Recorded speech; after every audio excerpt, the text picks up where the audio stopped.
Right now on the National Weather Desk, tropical threat. Watches and warnings are now posted for the Texas coast. This could turn into a tropical storm before making landfall. Dangerous heat. Record-setting temperatures are heading east and won't leave for days. Many areas will be feeling like over 100 degrees. Looking to cool off in the ocean? Beware of hidden dangers. Lifeguards pulled 11 people out of the water this weekend. Out of control. Wildfires are burning thousands of acres across California. This is right up there with some of the worst fires I've seen. And she miraculously survived a deadly tornado as a child. Now she wants to be a meteorologist. After that, I was obsessed with storms, but scared of the ones that were close by. From our nation's capital, this is the National Weather Desk. Good morning, everyone, and welcome to the National Weather Desk. I'm Angela Brown. We're tracking several systems in the tropics this morning, and we could soon have a first named storm of the season. The Atlantic, a disturbance east of the Bahamas, has a 20% chance of forming into a storm in the next 7 days. It is likely to approach the southeast coast of the U.S. by the weekend, but the bigger concern is a system in the Gulf of Mexico that could soon be Alberto. Meteorologist Lauren Oleski has part of that story.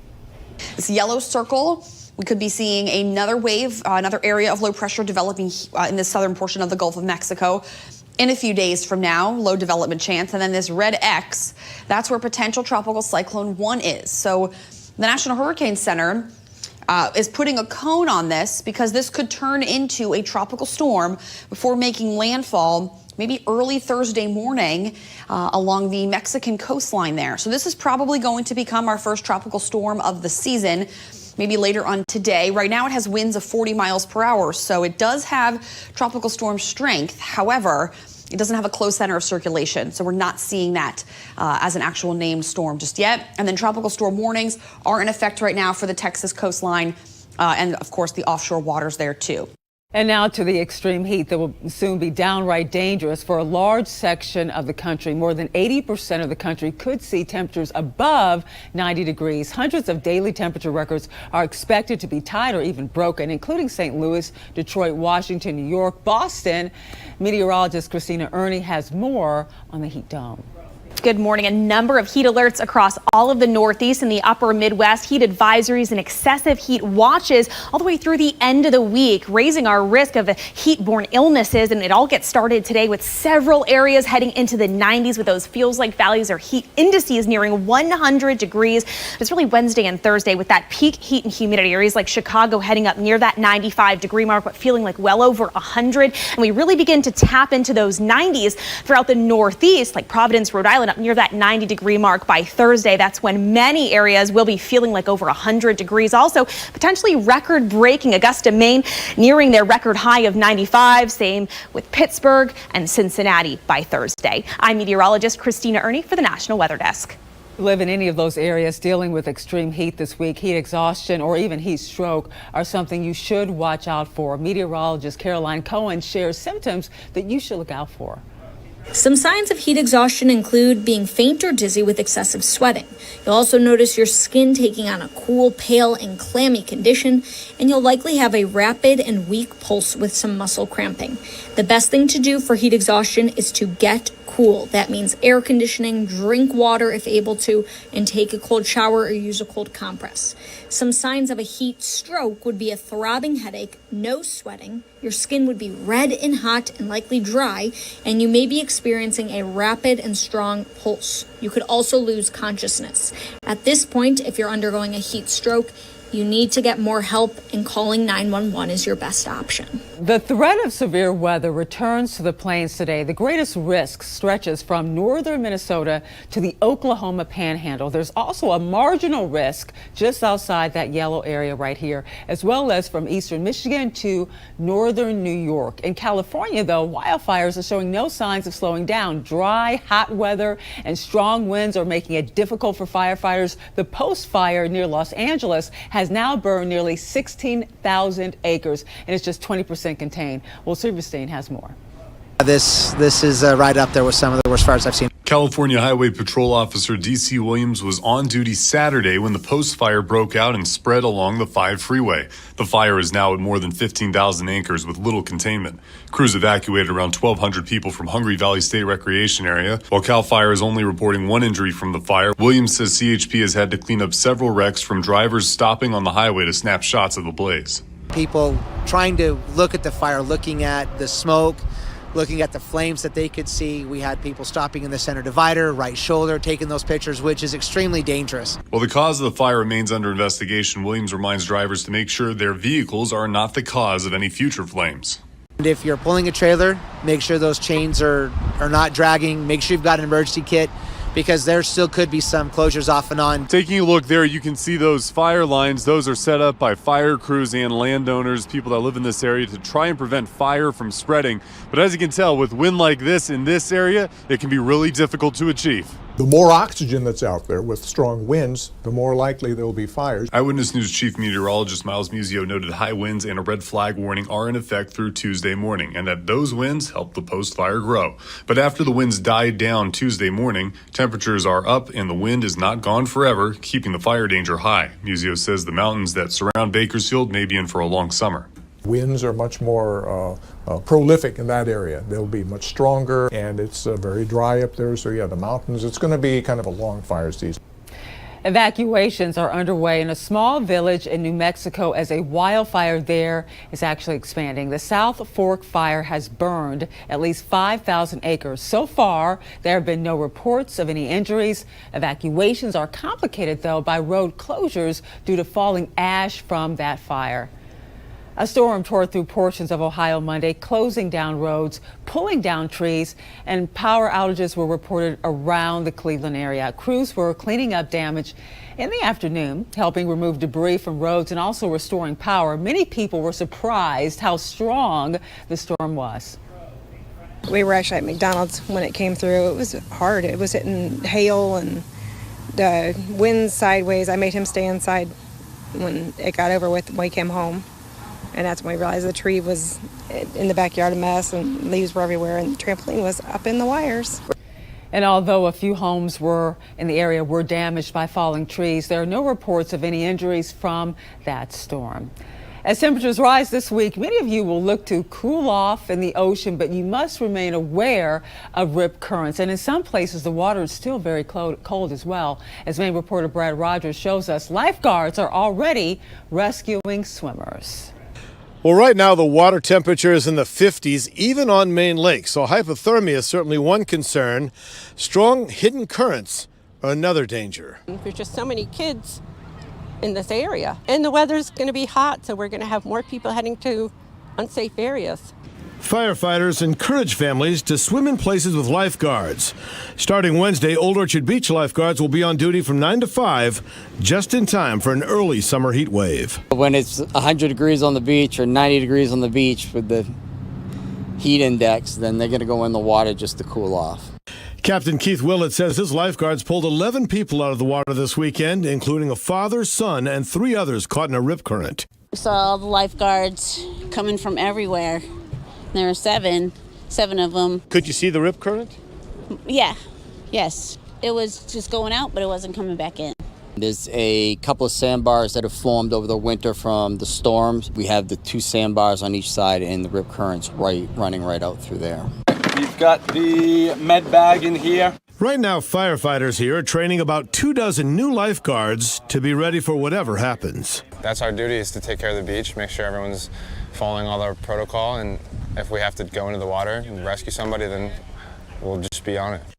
And while we've been talking a lot about extreme heat, it still looks very much like winter in the mountains of Montana. Look at this. A storm moved in to the area on Sunday, covering higher elevations and several inches of snow in some areas. Several photos were sent into our Montana station showing some snow-covered backyards right there. Drier air is expected to move into the area on Wednesday, bringing a warming trend that will last through the weekend. And coming up on the National Weather Desk, from tornado survivor to meteorologist student, how a brush with death as a child led one young woman to a life dedicated to the weather. And we'll explain why everything you know about heat lightning could be wrong.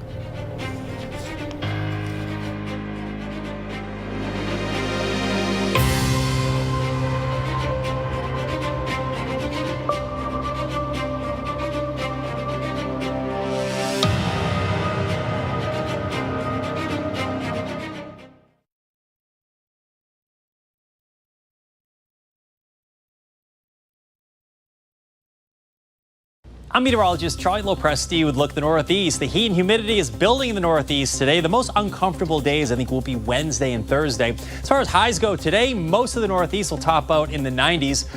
It won't be quite as hot near the immediate coastline there. You'll be in the 80s.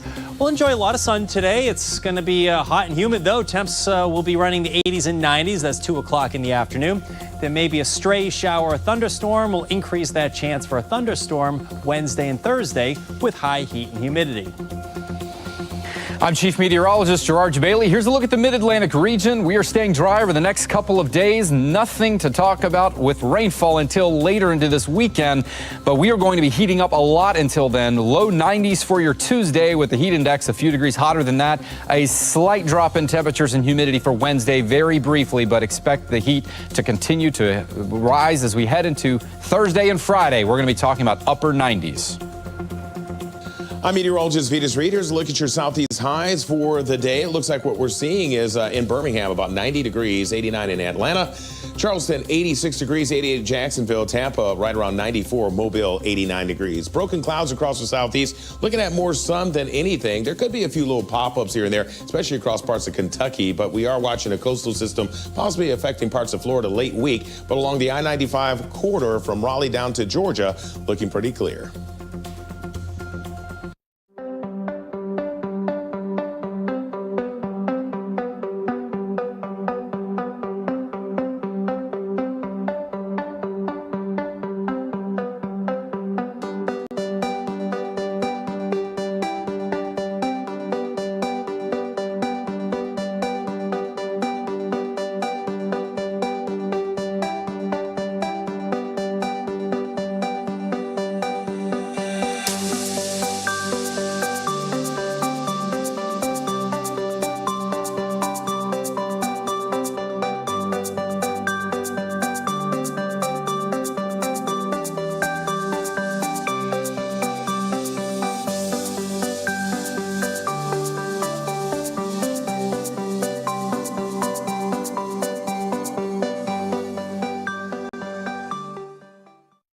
Weather Window, presented by the National Weather Desk. This is one of Utah's natural geological formations. It's called the Devil's Slide, located an hour outside of Salt Lake City and near the Wyoming border.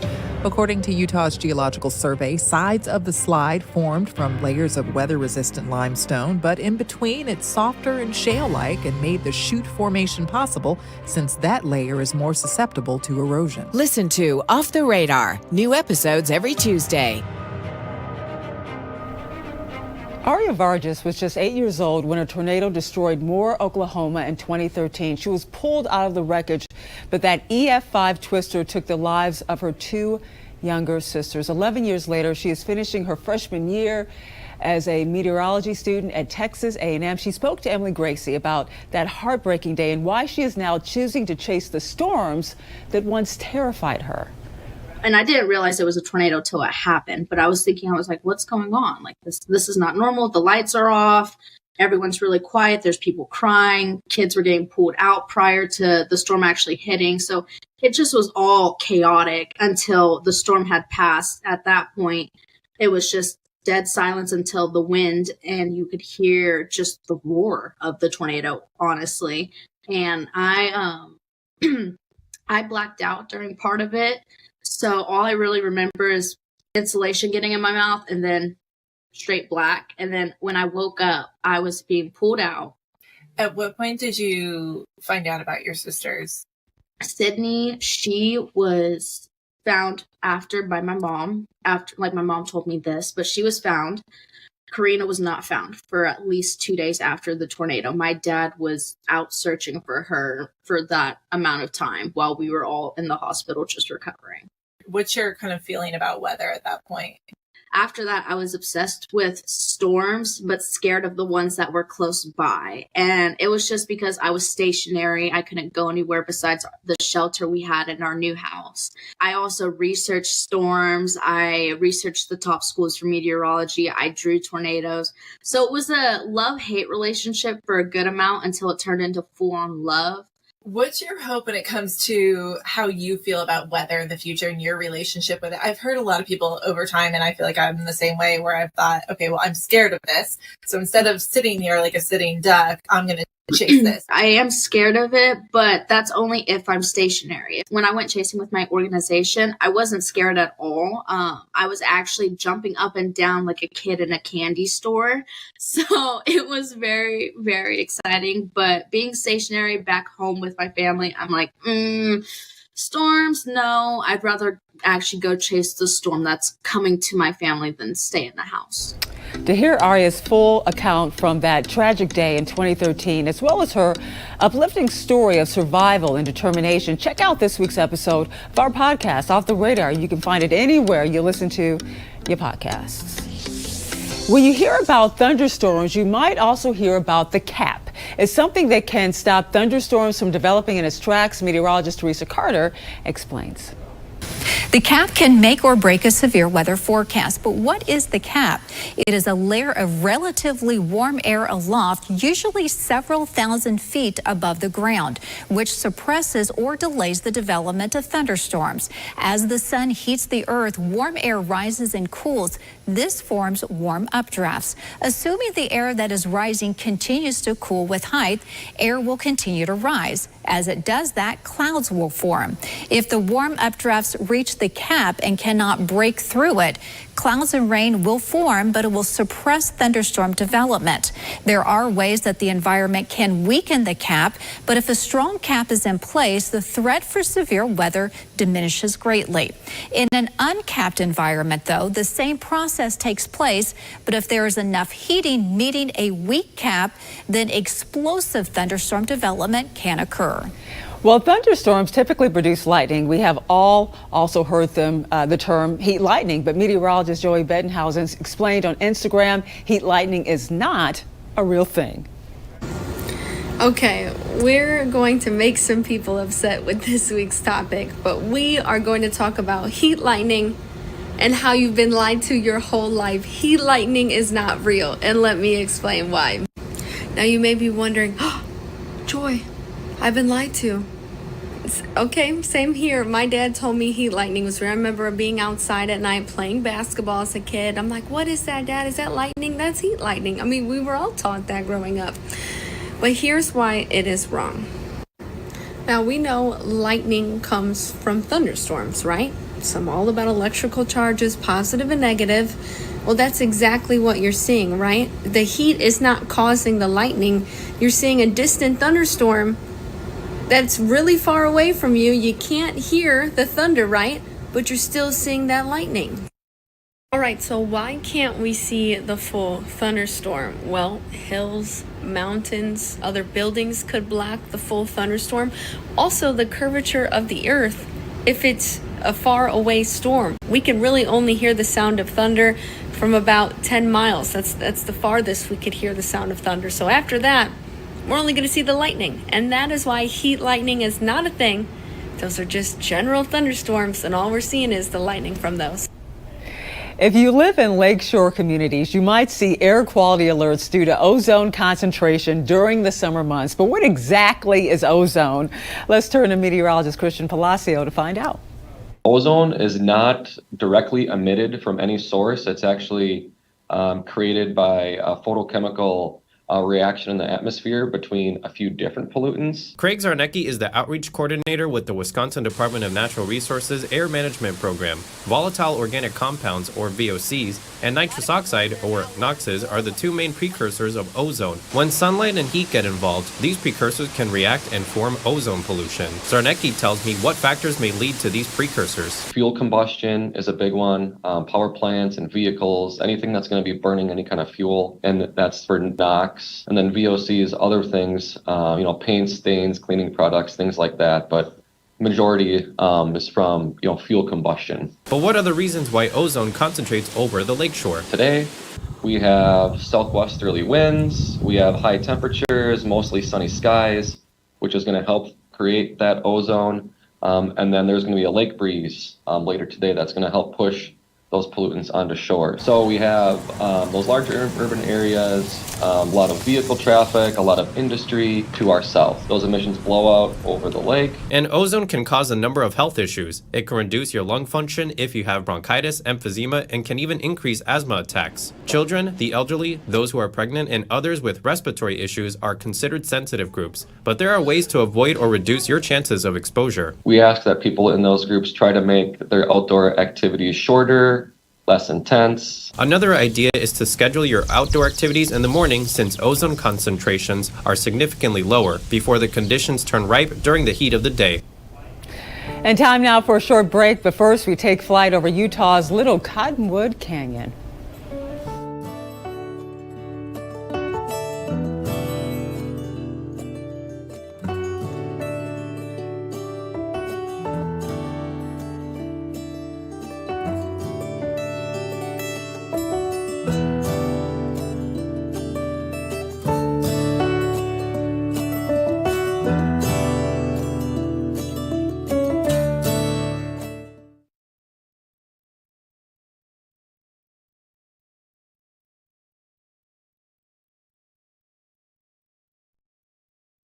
Well, a very good Tuesday morning, everyone. I'm meteorologist Andrew Buck-Michael. We've got some scattered thunderstorms across the Midwest for the day today, and it's going to be a very warm day, with the exception of North Dakota. Look at that, 58 degrees for the high temperature to the far north there.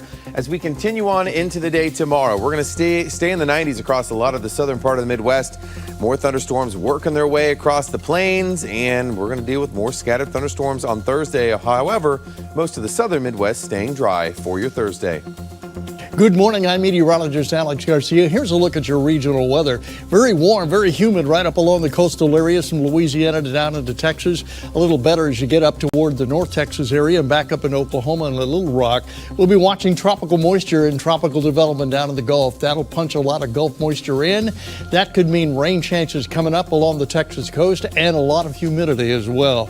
Temperature-wise, it'll be impacted by the clouds. I'm meteorologist Alex Garcia. That's a look at your regional weather.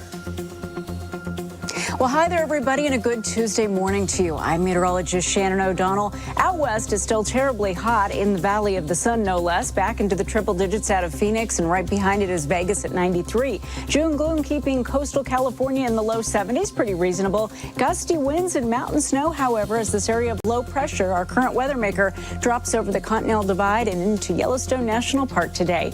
And that's the scene from here.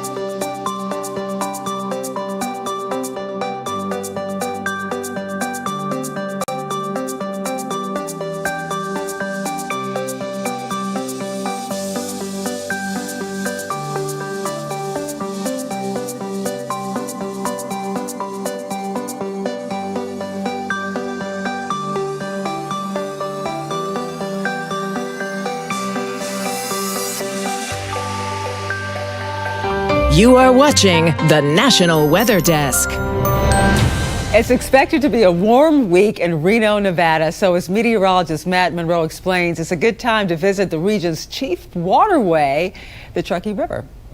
All right, here's a terrific view of the Truckee River. This actually starts way up high in the Sierra Nevada and comes out of the northwestern corner of Lake Tahoe. It actually rolls about 65 miles downstream and then comes into western Nevada and is an absolute life source of water for towns like Reno and Sparks and the western part of the state. You can see how much water is actually coming downstream. That river is running about twice as high and twice as fast as it normally does in, say, July, August, September, when all the snow melt from the high country is actually gone. So 80% of the drinking water in towns like Reno comes from this river. It is a huge life source, and it's a terrific way to recreate. Lots of people swim in it, they tube in it, and there's actually a whitewater course right there in downtown Reno. You can actually shoot the rapids in a kayak and have tons of fun doing it. Looking for more great weather content? Be sure to check us out on social media. You can find us on all your favorite platforms. Just search the National Weather Desk. We'll be right back.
And thank you so much for joining us. I'm Angela Brown. Make it a great Tuesday, and we'll see you right back here tomorrow.